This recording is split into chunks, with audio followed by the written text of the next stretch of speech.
Welcome to the final week of our Life Together series. Basically, what we've been doing over the last 5 weeks is looking at these metaphors that are used in the New Testament to describe who the church is, what the church is, how we're supposed to interact with other people, how we're supposed to interact with God. So today what we're going to do is kind of take a step back and look at this from a little bit of a bigger picture. So the way I want to start is by talking about paradigms. A paradigm is a model or a set of thought patterns. So like in literature or speech, you use paradigms to draw people into a certain way of thinking. Scientists use paradigms to pull theories together. Now, all of us have paradigms when it comes to what the church is and how we're supposed to operate. So lately, what I've been doing is I've taken some time to really think about the set of assumptions that I was given about church through my childhood and into my adult years, and then examining which of those have shifted over the years and why.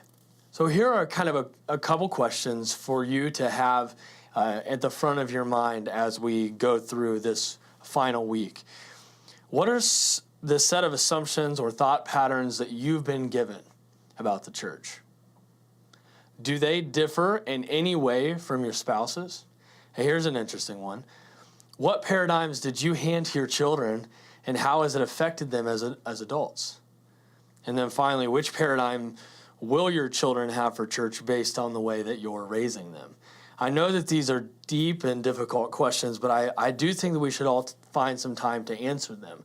After all, really what we're trying to do through this series, Life Together, is look at the models or sets of thought patterns the first Christians had about the church and these metaphors that they used to build those, and then comparing their paradigms to ours. Now, I know that personally over the last 10 years, I've experienced some monumental shifts in my perspective about the church. And these specific shifts have been like really great things for me to be aware of. I'll give you an example. I still have trouble not calling this physical structure a church. So my parents growing up would always say like, hey, we're going to go to church, or we're going to church. And we'd get in the car and we would drive to some physical structure, one that typically had the word church on a sign out front.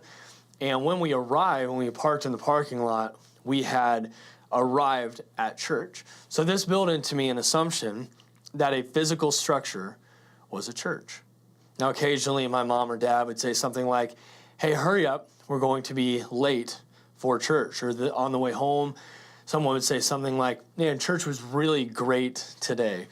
And it was obvious that what that was in reference to was an event or a program that we had just attended and participated in. So this built into me a secondary assumption that the church was an event that happened at 10 a.m. on a Sunday morning.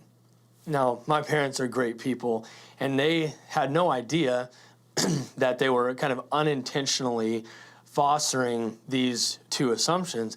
I didn't know that either until I got into my 20s, and some people really started to push on my beliefs about the church.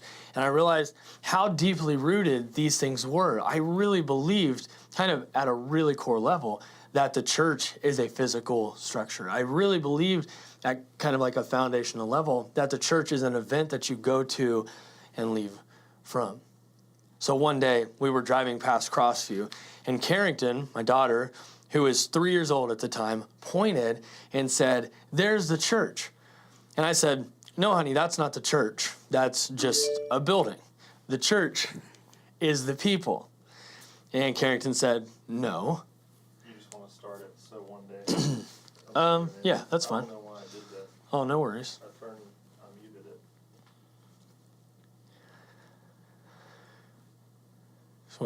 Did I just start whenever? Start with the so one day. Okay. So one day, we're driving past Crossview, and my daughter, Carrington, who was 3 at the time, pointed and said, "There's the church." And I said, "No, honey, that's not the church. That's just the building. The church is the people." And Carrington said, "No, that's the church." And I said, "No, the church is the people that gather in that building. Then she said, no, Dad, that is the church. And that's when I realized over the course of a 3-year period, through just casual conversations, completely unintentionally, we had taught our daughter a paradigm about church that isn't accurate. So since then, Lindsay and I have tried very hard to build into Carrington and Colby a different paradigm about church. And we've done that partially just through some slight variations of words. Instead of saying we're going to church, we try to say we're going to gather with the church. Instead of saying this physical structure, we're going to the church, we try to call it Crossview, or the place that we gather with the church. Those are subtle changes, but they're powerful changes because both distinctions call into question, well, what is the church? If we're going to that building to gather with the church, what is the church? Okay, now we're talking. The church is the group of people on this earth who live with Jesus as King. Now, the reason I'm talking about that specific paradigm adjustment is because as we wrap up this series, we're going to look at the Greek word that's been translated as church in the New Testament. It's Ekklesia. It's a word that's used 115 times in the New Testament. 115 times in the New Testament when you see the word church. It is the Greek word Ekklesia. And this word paints a picture that directly confronts the paradigm that I just talked about. The very word that we translate church could never allow for such a paradigm to exist. See, an Ekklesia was a gathering of citizens summoned out of their homes into a public place. It was an assembly. So this is a digital rendering of what the Greek city of Corinth would have looked like.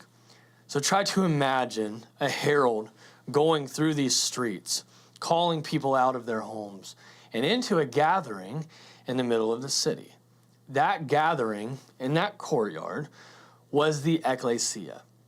In some of its first usages, it even had a connotation of joining a band of soldiers. We're going to fight for something. But over time, that word began to be used as a bit of a civic political term, and it would refer to the men in the city who would gather in the public arena to make decisions for the city. So why would the first Christians use that word, Ekklesia, to talk about themselves? It must be that Jesus' church is summoned out of something and into something. More specifically, the church is a community that have been summoned out of our old, mundane, colorless lives to take part in this vibrant, distinctive community.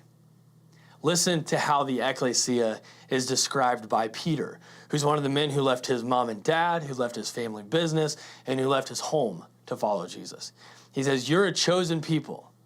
You are royal priests, a holy nation, God's very own possession.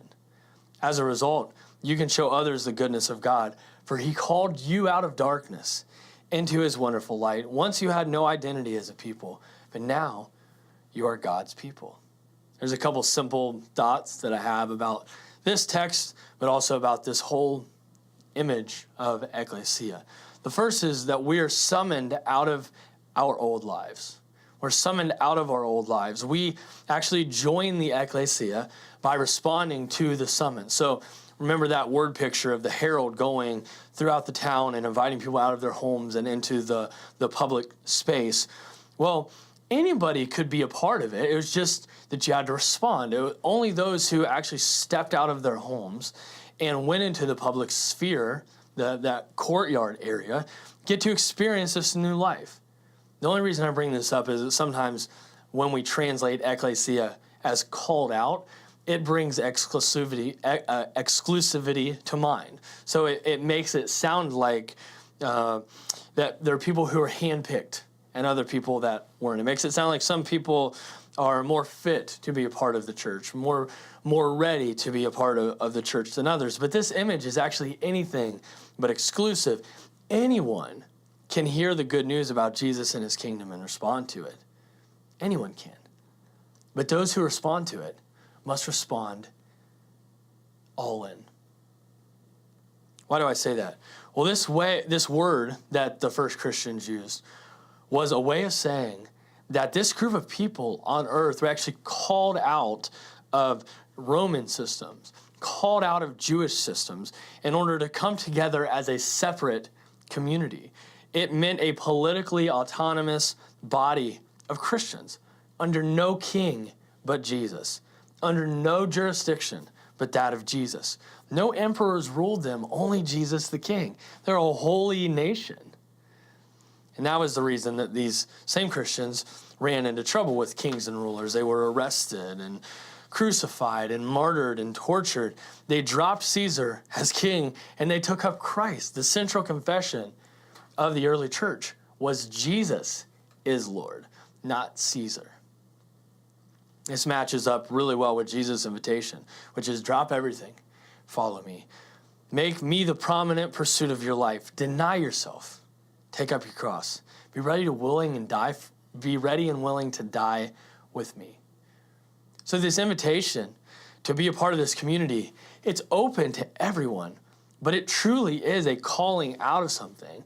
It's a calling out of our old lives, out from the old rules that govern our interactions with other people, out of the old paradigms that shape the theories of our world. We are called out of something, but we're also called into something. We are summoned into a community. Now, what I'm really excited about is that starting next week, we're going to spend the fall diving into Luke's second letter, which is called Acts of the Apostles. His first letter detailed the life of Jesus. The second details the beginning of the church and the spread of the good news throughout the known world. And Acts paints this beautiful picture of what this new Ekklesia of God on earth looks like. Now, we've summarized that basic idea of community with 4 M words. And these things are words that define the life of the Ekklesia. And we'll get into these a little bit more in depth in a moment, but they're ministry, maturity, mission, and multiplication. And while all these things certainly apply to us as a whole body, we see them best played out in smaller communities, which we call base communities. And this is where the church really comes to life. So what we'll read about in Acts is how the church grew from 120 people to 5,000 people, really quickly. They didn't have buildings that would hold that many people. They met in homes. They were committed to worshiping in the temple, which is akin to the large gathering that we have on the weekends. But that wasn't sufficient for experiencing the kind of community, the kind of family that Jesus had initiated through his death and resurrection. They had been summoned out of a set of religious rituals, but into a distinct, vibrant community. And they experienced this type of community that was extraordinary. It's unexplainable. It's otherworldly, in a sense. They had this new identity, and it was just as much of a collective new identity as it was a personal one. See, it was here that they found belonging. People everywhere are looking for belonging. They search high and low for a place to belong. We all seek it out too. In our fanships, in our hobbies, we seek it through self-help and through mysticism. We seek it through our approval from others or from what we say or what we write or what we wear. We seek it in our accomplishments and applause from other people and our social status. In 2015, there's some analysis that compiled data on more than 3.4 million people across 70 studies. And it found that the absence of social connections carried the same health risk as smoking up to 15 cigarettes a day. Loneliness led to worse outcomes than obesity. And the findings held true for people of all ages. That's from the Washington Post. See, all the evidence, scientific and social, points to the truth established in the first 2 chapters of the Bible, that we were created for relationships. You see, a desire to belong is built into us. It burns in us. We long for it. We have faint memories of a distant world built into us, a world where we weren't strangers and aliens, a world where we weren't dejected and afraid, a world where we could run through the meadows and feel the cold breeze on our faces, a world where love wins always, a love where life didn't consist of financial stress and the difficult diagnosis and the broken relationships and the hectic schedules and the overwhelming obligations and the paralyzing isolation of individualism. It's built into us. We long for something deeper. We long for human relationships, connections. And in the Ekklesia, we are called into a life where we can experience those things again. Called into a community where we can belong. Again, we've outlined 4 M words that kind of detail what the life of this community looks like. The first one is ministry. Ministry. The Ekklesia walks through suffering and triumph together. So some examples. If someone has a baby, you can take them a meal. If someone's in the hospital, you can visit them. If someone's sick, you can immerse them in your prayers. If someone loses their job and is struggling to get by, you can sacrifice for them and help them get by. If someone experiences a time of loss or a bout of depression or a difficult family situation, you can wrap them up in your arms and walk with them through it. Those are the struggles of everyday life. And these smaller communities, these base communities, are where this happens best. What about positive things? If someone gets a promotion, you can celebrate with them. If someone trains for a marathon, you can cheer them on and meet them at the finish line. If someone gets engaged or married or becomes pregnant or has a new grandbaby, you can embrace the joy that they're feeling with them. This is what ministry looks like. Through the ups and downs of everyday life, you celebrate together, you suffer together. And this ministry isn't just for a select few, it's for everybody. It's for everyone who's a part of this Ekklesia. And it only works when everyone embraces it. Like in Philippians 2, Paul says, don't look out for your own interests, but look to the interests of others. If everybody in your community has everybody else's back, if everybody's looking out for everybody else, everyone's needs are met. The Ekklesia cares about each other's needs and meets them. It meets isolation and loneliness with compassion and relationship and resources. So the first word is ministry. Second is maturity. Maturity, that the Ekklesia trains together to align their lives with the kingdom story. What do we mean when we say kingdom story or God's story? It's a phrase that we say a lot. Well, we believe that we're all living in one big story from beginning to end about God putting his world and his family back together. This is the central forward movement throughout all of history. Every other story is just subtext to that story. And all of our lives and our experiences and the things happening around us must be interpreted through the lens of that story. Training in God's story, though, requires a shift in how we think about belief, because belief is not something intellectual, it's practical, it's tangible. So we move away from asking, do I believe this truth, and start asking, is my belief in this truth rooted in God's story? Am I deepening faith in that truth? See, our faith grows as our belief in the story deepens, not as our knowledge increases. Faith is not an intellectual exercise, it's a practical one. So in our everyday eating and drinking and sleeping and going to work lives, are we aligned with the truth of God's story? In these base communities, one of the ways that this happens is by elevating confession to one another when we find ourselves living outside of the truth in God's story. It's in this confession that real maturity begins to happen. Why? Well, Dietrich Bonhoeffer, who wrote the book Life Together, which we named this series after, said it like this. Maybe that Christians, notwithstanding corporate worship, common prayer, and their fellowship and service, may still be left in loneliness. The final breakthrough to fellowship does not occur. Some of you are like, yeah, I've experienced that. I've been a part of the church for a long time, and I've not yet experienced that breakthrough in fellowship, because they have fellowship with one another as believers and as devout people, but they do not have fellowship as the undevout, as sinners. The pious fellowship permits no one to be a sinner. So everybody must conceal his sin from himself, to lie to himself, and from the fellowship, has to lie to the other believers. We dare not be sinners. Many Christians are unthinkably horrified when a real sinner is suddenly discovered among the righteous. I love that line. So we remain alone with our sin, living in lies and hypocrisy. See, maturity is a process, and it happens when people challenge each other to grow up in Jesus. And that only happens when people are actively confessing their sin to each other.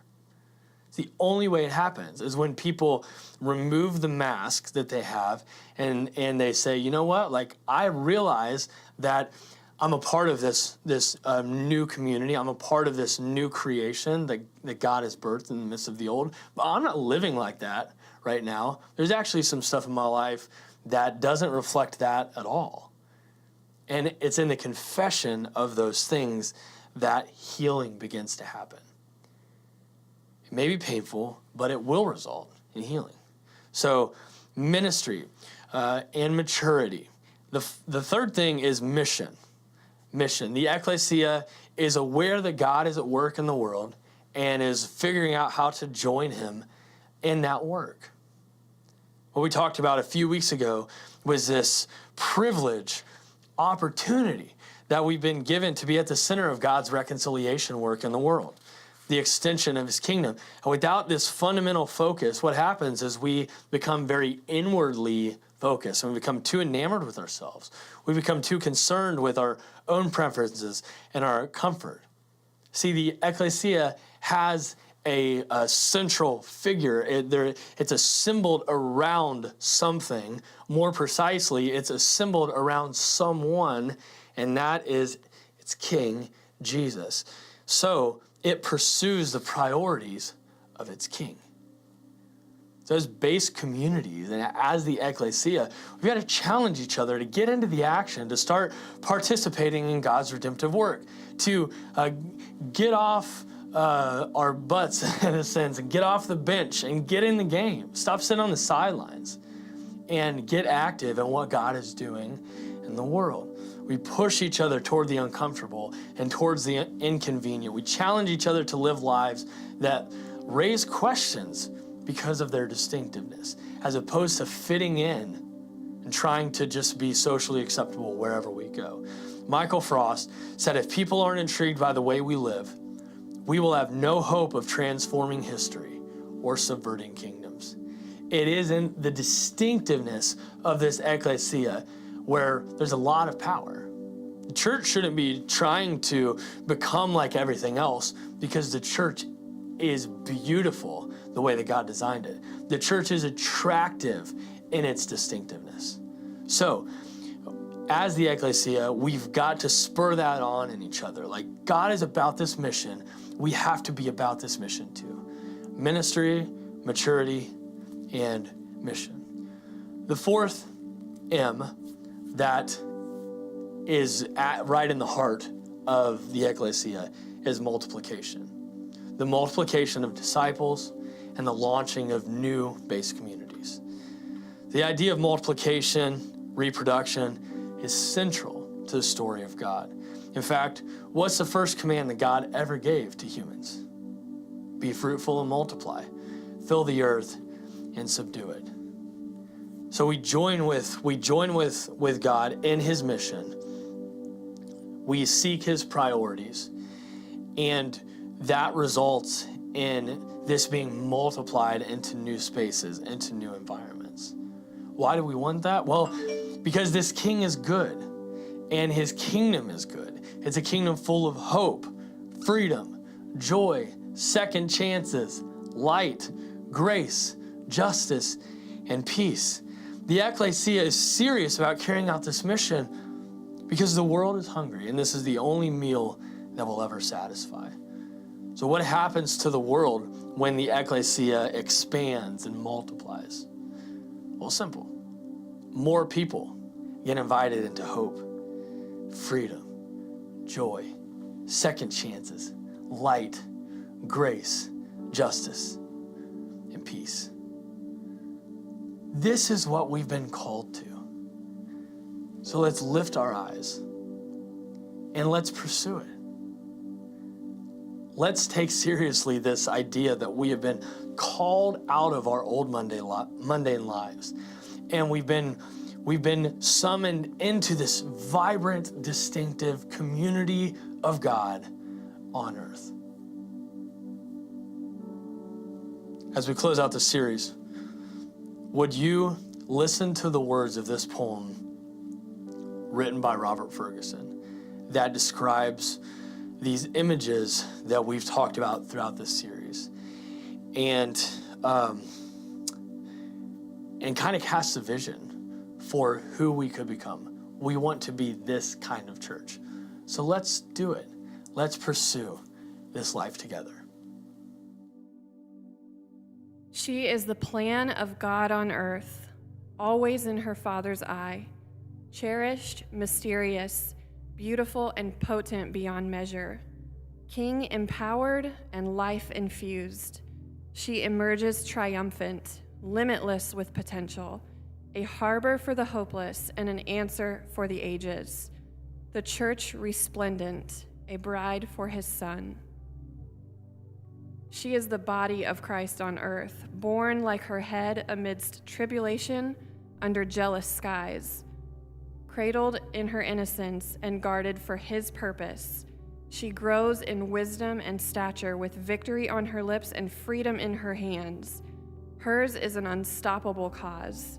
She embraces the world with dignity, honor, and compassion, gives vision to the sightless and life to the dying. She is the family of God on earth. Within her compass, the hungry find sustenance and the weary receive strength. She is a haven for recovering humanity, enthralled by grace. She invites the broken, the vulnerable, and the outcast to be immersed in love. She stands imperfect, but perfection resides within her. She is flawed, but is washed with forgiveness. She has a treasury of faith and a wealth of belonging. She is the house of heaven on earth, a representative resolute to reconcile. The word within her accepts the receptive but challenges the heartless. She is the Ekklesia called out to serve the world, calling out to welcome in. Blood-washed and armed with testimony, the cross on her lips liberates the chained and offends the unchanging. Like her master, she is pursued and persecuted, yet she rises with strength in her heart and fire in her soul. She is the bride of Christ on earth, readying herself for the day when all eyes will be upon her. Prepared and presented before the Lord, the Lamb for whom the world waits, who comes like the rising sun, majestic and magnificent beyond description, while she dazzles with reflected glory. Spotless, perfect, and mature, she bows low to cast her crowns and passionately worship him. Her temporal focus becomes her eternal gaze. She is the church of the Lord Jesus Christ,